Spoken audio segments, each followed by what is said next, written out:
گاؤں کے امام لوگ کے پاس گاڑی ہے، آپ کیا چاہتے ہو کہ وہ گدھے پر آیا کریں؟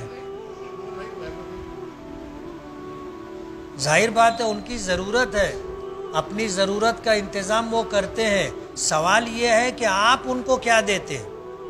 آپ کسی امام کی کبھی مدد کرتے ہیں؟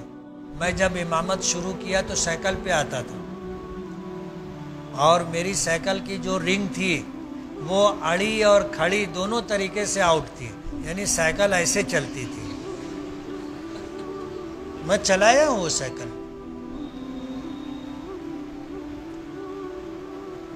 تو مالیگاؤں میں ایسے لوگ بھی ہیں جو اس وقت میری سائیکل کا مذاق اڑاتے تھے۔ انہوں نے ہونڈا لی تھی، مالیگاؤں کے لوگ ان کے پیچھے پڑ گئے تھے۔ امام ہے اور ہونڈا چلا رہا ہے۔ میں سب سے پہلے پھر 50 لیا، تو ہمارے مدرسے کے ذمہ داروں میں سے کچھ ذمہ دار کہنے لگے آپس میں، بولے 50 پہ آوتے۔ میں سن لیا تو میں رک گیا، رک کر کے ان کو میں نے وہی جملہ کہا جو ان سے کہا کہ تم کیا چاہتے ہو کہ ہم لوگ گدھے پر آیا جایا کریں؟ آپ یہ سمجھ لیجئے کہ امامت مقام نبوت ہے، لیکن انہوں نے اپنے پادری کو اتنا بلند تر مقام دیا ہے، اور ہم لوگ اپنے امام کو کیا سمجھتے ہیں آپ اس سوال سے اندازہ کر سکتے ہیں۔ مسجد کے امام کا رنگین کپڑا پہن کر کے امامت کرنا کیسا ہے؟ حضور بھی رنگین کپڑا پہنتے تھے، آپ نے رنگین چادر رنگین کرتا پہنا ہے۔ امام بیچارہ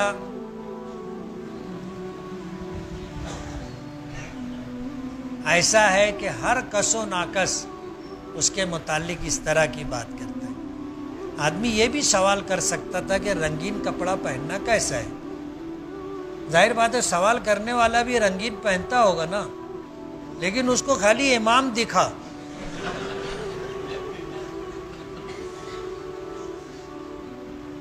ہم لوگوں نے اپنے امام کو اتنا کمتر اور حقیر سمجھ رکھا ہے کہ اس طرح کی باتیں ہم لوگ امام کے متعلق پوچھتے، جبکہ یہود و نصارہ اپنے اماموں کو خدائی کے برابر درجہ دیتے۔ چرچ میں ہر اتوار کو یہ کرسچن لوگ جاتے ہیں، ہفتے بھر کے گناہوں کا تذکرہ پادری کے سامنے کرتے ہیں کہ میں نے چوری کی تھی، میں نے ڈکیتی کی تھی، میں نے جوا کھیلا، میں نے شراب پی۔ وہ بولتا ہے، یہ اس کے سر پہ ہاتھ رکھ کے بولتا ہے سب معاف۔ اب ظاہر بات ہے یہ گناہوں کا معاف کرنا اللہ کا کام ہے، لیکن انہوں نے اپنے پادری کو اتنا بلند تر مقام دیا ہے، اور ہم لوگ اپنے امام کو کیا سمجھتے ہیں آپ اس سوال سے اندازہ کر سکتے ہیں۔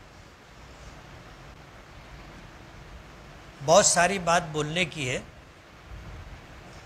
لیکن آپ یہ سمجھ لیجئے کہ امامت مقام نبوت ہے، یعنی امامت کے لیے مصلی پر کھڑا ہونا یہ نبی کے کھڑے ہونے کی جگہ ہے۔ نبی کی موجودگی میں کوئی دوسرا امامت نہیں کر سکتا، اور ہم لوگ امام کو کیا سمجھتے ہیں ہم لوگ اندازہ کر لیں۔ امام کو حالات اتنے سنگین ہیں، مہنگائی سر چڑھ کے بول رہی ہے، اور ہم لوگ امام کو کیا تنخواہ دیتے ہیں سب کو معلوم ہے، مؤذن کو کیا تنخواہ دیتے ہیں سب کو معلوم ہے، مسجد کے خادم کو کیا تنخواہ دیتے ہیں سب کو معلوم ہے۔ ایک صاحب تھے، وہ امام صاحب کو آ کے کہنے لگے کہ میرے بیٹوں کے لیے دعا کرنا۔ کیا کرنا؟ میرے بیٹوں کے لیے دعا کرنا، ان کی روٹی روزی کے لیے۔ اور کہنے والے مسجد کے چیف ٹرسٹی تھے. کیا تھے؟ Chief trustee. تو امام صاحب نے دعا کی کہ اللہ ہماری مسجد کے چیف ٹرسٹی کے بچوں کو ایسی نوکری دے کہ ان کو وہ تنخواہ ملے جو مجھ کو ملتی ہے. ناراض ہو گئے، ناراض ہو گئے اور بہت ناراض ہوئے. بولے تم میرے بچوں کے لیے ان کی زندگی برباد کرنے کی دعا کر رہے ہیں. بولے اس میں کیا ہو گیا؟ تم مسجد کے چیف ٹرسٹی ہو، جو تنخواہ تم مجھے دیتے ہو تو ظاہر بات ہے تمہارے لیے وہی تنخواہ جو ہے دینا تم کو اچھا لگتا ہے، تو میں نے تمہارے بچوں کے لیے بھی وہ دعا کی. آج اگر مالیگاؤں میں امام لوگ یہ دعا کرنے لگے تو مسجد کے ٹرسٹی لوگ ہاتھ دھو کے پیچھا اٹھا لیں گے. سمجھ رہے ہو؟ اور یہ بات میں اس لیے کہہ رہا ہوں کہ مسجد کے ذمہ داران تو جو تنخواہ دیتے ہیں مصلیوں میں سے کوئی بھی مسجد کے امام مؤذن کو کبھی ہدیہ نہیں دیتا.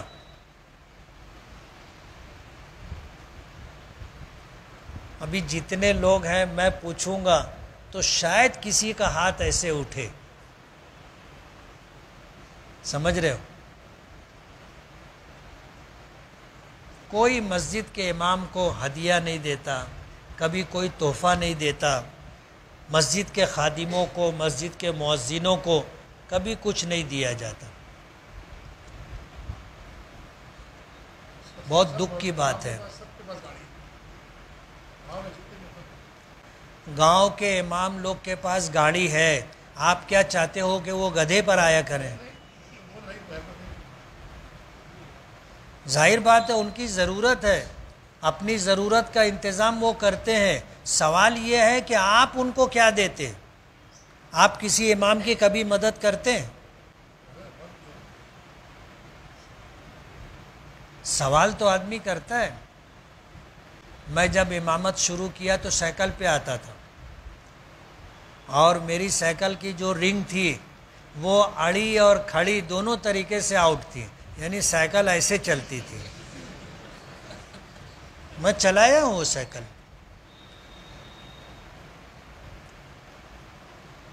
تو مالیگاؤں میں ایسے لوگ بھی ہیں جو اس وقت میری سائیکل کا مذاق اڑاتے تھے.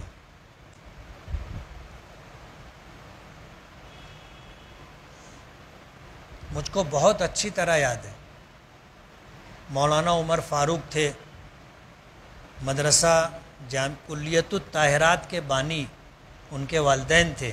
پھر جامعۃ الطیبات انہوں نے بنایا. انہوں نے ہونڈا لی تھی. مالیگاؤں کے لوگ ان کے پیچھے پڑ گئے تھے.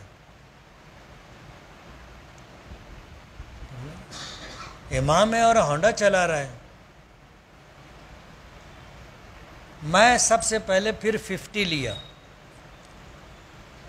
تو ہمارے مدرسے کے ذمہ داروں میں سے کچھ ذمہ دار کہنے لگے آپس میں، بولے 50 پہ آوتن. میں سن لیا تو میں رک گیا. رک کر کے ان کو میں نے وہی جملہ کہا جو ان سے کہا کہ تم کیا چاہتے ہو کہ ہم لوگ گدھے پر آیا جایا کریں؟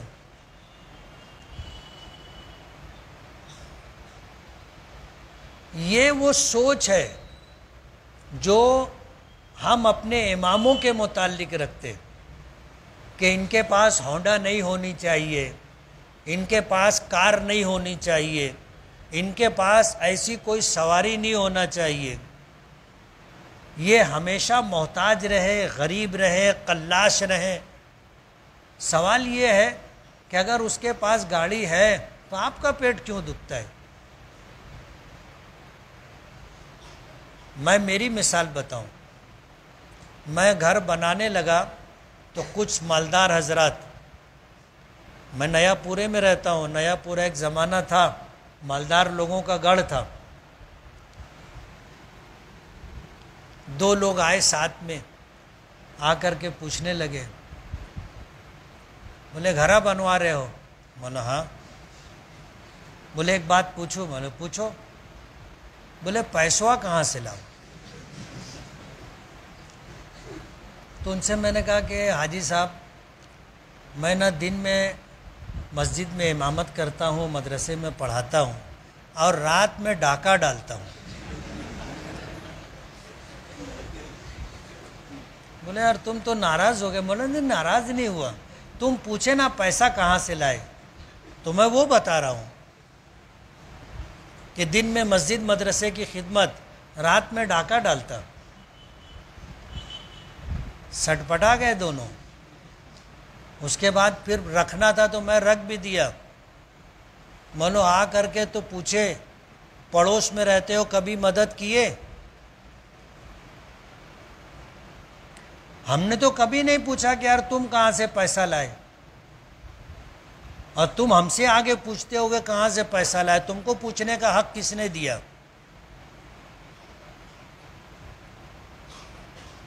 یہ ہماری سوچ ہے۔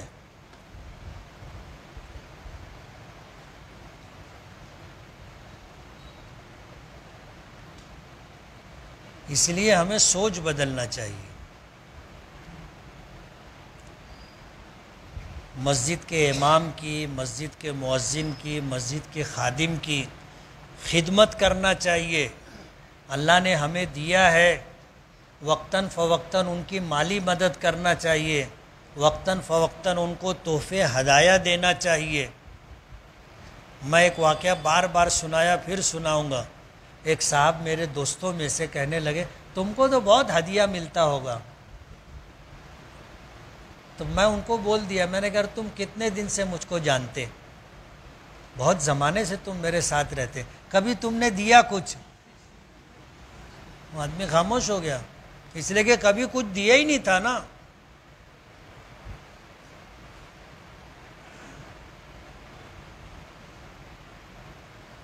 ماضی میں ایسا ہوتا تھا کہ جب اسلامی حکومتیں تھیں تو بادشاہان وقت کی طرف سے ائمہ اور مؤذنین مسجد کے خادموں کو وظیفہ ملتا تھا، اور مسجد کی خدمت کی وجہ سے ان کو جائیداد ملتی تھی، جس سے آمدنی ہوتی تھی اور ان کا گزر بسر ہوتا تھا۔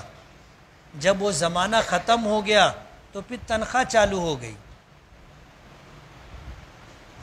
تنخواہ چالو ہو گئی۔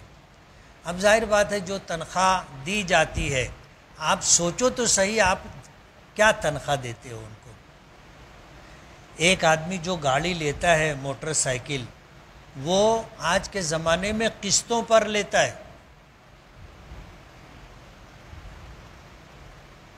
آج 1 ڈاؤن پیمنٹ جو دینا ہوتا ہے وہ دے کر کے پھر یہ ہوتا ہے کہ بھائی تم ہر مہینہ اتنا پیسہ دینا۔ وہ بیچارہ مکتب پڑھا کر کے ادھر ادھر سے پیسے کا انتظام کر کے وہ دیتا ہے، لیکن لوگوں کو دکھتا ہے کہ امام صاحب ہونڈا پہ آتے ہیں۔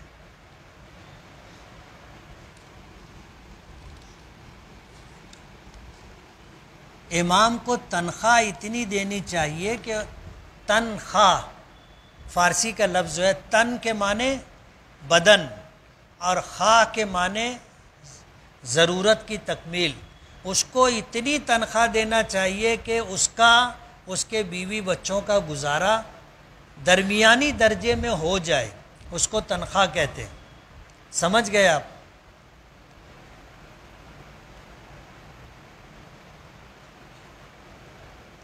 امام کو نکاح پڑھانے کی کتنی اجرت دینا چاہیے؟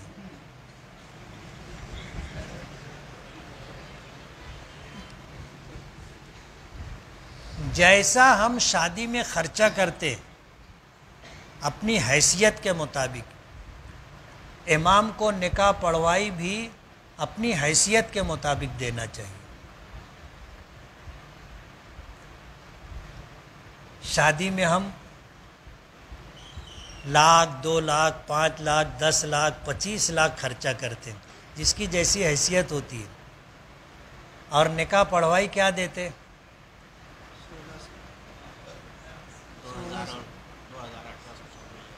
ابھی کہیں 1,400 دیتے، کہیں 1,600 دیتے، کہیں 2,000 دیتے، اور وہ بھی بہت بار بار پوچھتے 200 زیادہ کہاں ہیں. ہم لوگ کے محلے میں 1400 ہے، تم 1600 کہاں لے رہے ہو. مجھ سے میں نکاح پڑھایا، میں نکاح پڑھوائی نہیں لیتا الحمدللہ، لیکن اگر کسی نے پوچھ لیا تو 5000 سے کم نہیں لیتا. بولتے نا پوچھو تو پوچھائی لگتی ہے. کسی نے اگر مجھ سے پوچھا مفتی صاحب نکاح پڑھوائے، مطلب 5000، وہ ادھر ادھر دیکھنے لگتے نا. اس لیے کہ یہ پنچ حضرات ہوتے ہیں جو سرداری کرتے ہیں، ان کو تو وہاں سے اتنا ہی ملا نا، جیسے 2000 روپیہ تو ان کو 2000 ملتا، تو وہ بولتے مجھے 2000 ملے. بولو پھر پوچھو کہاں ہے تم. 2000 ملا، 2000 چپکے سے دے دینے کا. آپ پوچھے نا 5000 لگے گا.